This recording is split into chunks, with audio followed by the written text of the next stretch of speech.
Imaginez un instant que vous soyez bâtisseur de pyramides en Égypte ancienne. Après avoir passé la journée sous un soleil implacable à déplacer d'immenses blocs de pierre, vous bénéficiez d'un rare instant de répit. Une fois rentré, comment choisissez-vous de vous détendre? Emmenez-vous votre tendre moitié sur les rives du Nil pour ériger de petites pyramides de sable. Après tout, votre métier vous passionne. Ou préférez-vous un frisson d'aventure en pourchassant les crocodiles? Peut-être vous contentez-vous de réunir quelques amis pour une paisible soirée de jeu. Selon vous, laquelle de ces scènes serait la plus fidèle à la réalité historique?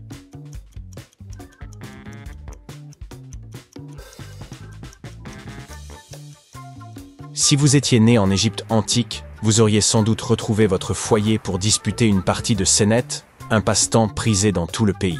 Ce jeu de société, apprécié autant par les élites que par le peuple, comportait 30 cases et symbolisait le périple vers l'au-delà. Il faut reconnaître qu'il prenait le jeu très au sérieux. Pour votre anniversaire, votre amie la plus ingénieuse vous a offert une machine à voyager dans le temps qu'elle avait elle-même conçue. Cependant, l'appareil ne permettait de remonter qu'en l'an 158. Une fois dans le passé, vous découvrez que vous êtes demoiselle d'honneur auprès de la reine Élisabeth Ier. Si vous deviez deviner la couleur qu'elle affectionne le plus, laquelle proposeriez-vous? Le rouge, symbole d'autorité? L'or, incarnation du faste royal?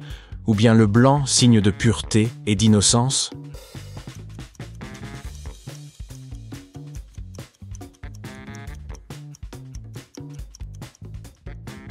Il est essentiel de connaître vos classiques. La bonne réponse est le blanc. La reine Élisabeth tenait à forger une image fondée sur l'innocence et la vertu.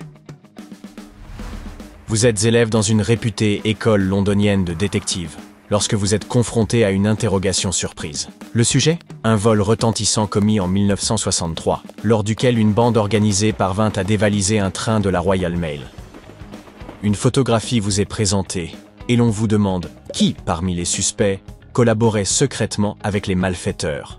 Était-ce le régulateur ferroviaire, sûrement très bien informé des horaires? Ou peut-être cette femme à la valise singulière? Ou encore s'agit-il de cet homme déguisé en agent de police? Quelle hypothèse privilégiez-vous?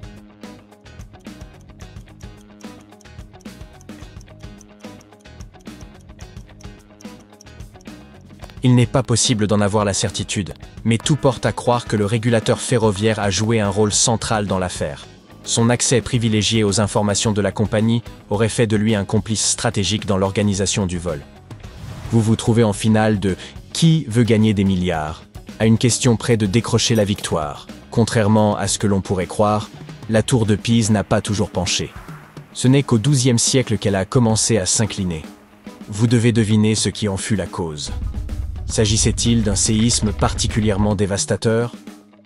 Ou bien d'un sol trop meuble, incapable de soutenir durablement le poids de l'édifice, à moins que le choix des mauvais matériaux n'en ait précipité l'affaissement progressif?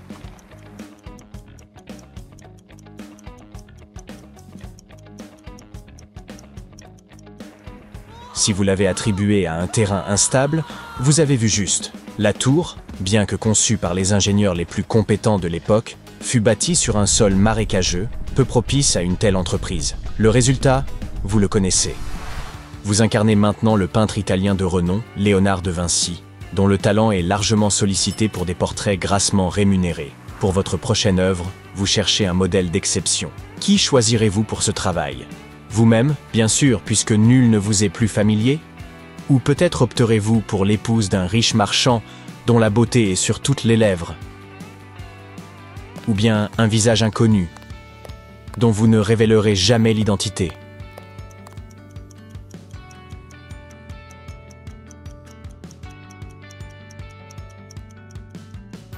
Si vous pensiez à un autoportrait, détrompez-vous. La plupart des spécialistes s'accordent à penser que le modèle de la célèbre Joconde fut Lisa Gherardini, épouse d'un riche marchand florentin. Son sourire énigmatique n'a cessé, depuis les siècles, de fasciner des générations de spectateurs. Vous êtes à la tête d'un paquebot baptisé le Vasa, fruit de longues années de préparation minutieuse.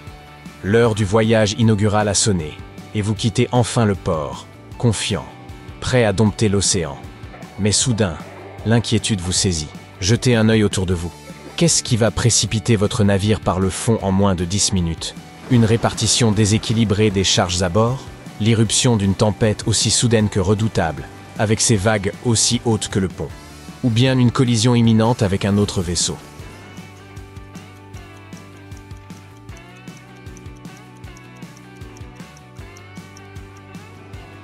Si vous avez désigné la mauvaise répartition du poids, vous avez parfaitement raison. En 1628, le Vasa fit naufrage peu après son départ, alourdi par trop de canons et construit sur une base instable. Une simple brise suffit. Il chavira, l'eau s'y engouffra, et ce fut le drame. C'est votre premier jour en tant que pompier, et vous voilà plongé dans une situation délicate. Un terrible incendie s'est déclaré dans une boulangerie de Pudding Lane. Le brasier gagne rapidement du terrain, menaçant de réduire la ville en cendres. Quelle stratégie adoptez-vous pour endiguer ce désastre? Décidez-vous de raser la boulangerie pour étouffer les flammes à leur source? Envisagez-vous de puiser de l'eau dans l'étang le plus proche pour maîtriser l'incendie? Ou bien ordonnez-vous la démolition préventive des bâtiments voisins afin de créer des pare-feux?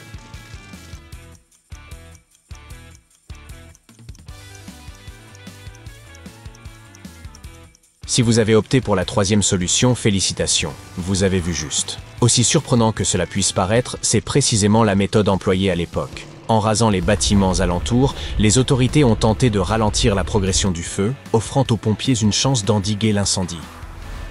Imaginez un instant que vous soyez né à l'époque victorienne, et que vous meniez une existence paisible dans le rôle d'une grand-mère dévouée. Après un copieux repas familial, vous cherchez à égayer la soirée, mais sans télévision ni centres commerciaux. Il faut se montrer inventif. Que choisissez-vous? Sortez-vous vos pinceaux pour vous adonner à l'aquarelle? Ou bien endossez-vous un costume inspiré d'une créature mythologique pour offrir un divertissement familial? À moins que vous ne préfériez organiser une séance photo en grande tenue, incarnant avec fierté une véritable diva victorienne.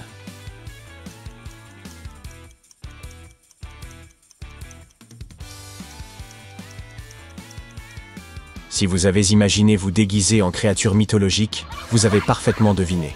Cela peut sembler étrange aujourd'hui, mais au XIXe siècle, il n'était pas rare que les familles se divertissent ainsi, se grimant en créatures légendaires et posant avec exubérance.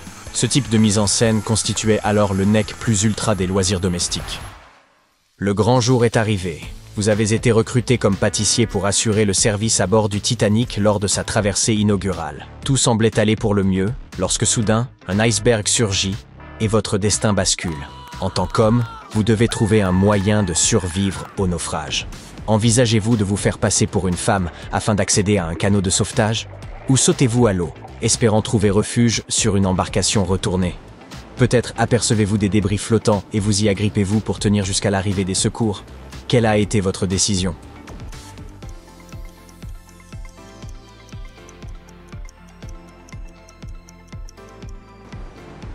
Voici ce qui s'est produit. Charles Jouguin, chef boulanger du Titanic, a survécu en s'agrippant à un canot de sauvetage renversé. Il est resté de longues heures dans les eaux glacées, mais contre toute attente, il a survécu. Nous sommes en 1780, et vous êtes convié à un bal des plus distingués. En quête d'un prétendant fortuné, vous revêtez votre toilette la plus élégante. Une fois sur place, 3 gentlemen captent tour à tour votre attention. Tous arborent une mise impeccable, mais se distinguent uniquement par la teinte de leur perruque. Le plus riche serait-il celui qui exhibe de longues mèches ondulées dans une perruque rouge? Ou peut-être s'agit-il du cavalier central, aux boucles sombres, brillantes et souples? À moins que vous ne misiez sur l'homme coiffé d'une perruque blanche aux boucles serrées, n'est-ce pas? Alors, qui choisirez-vous, madame?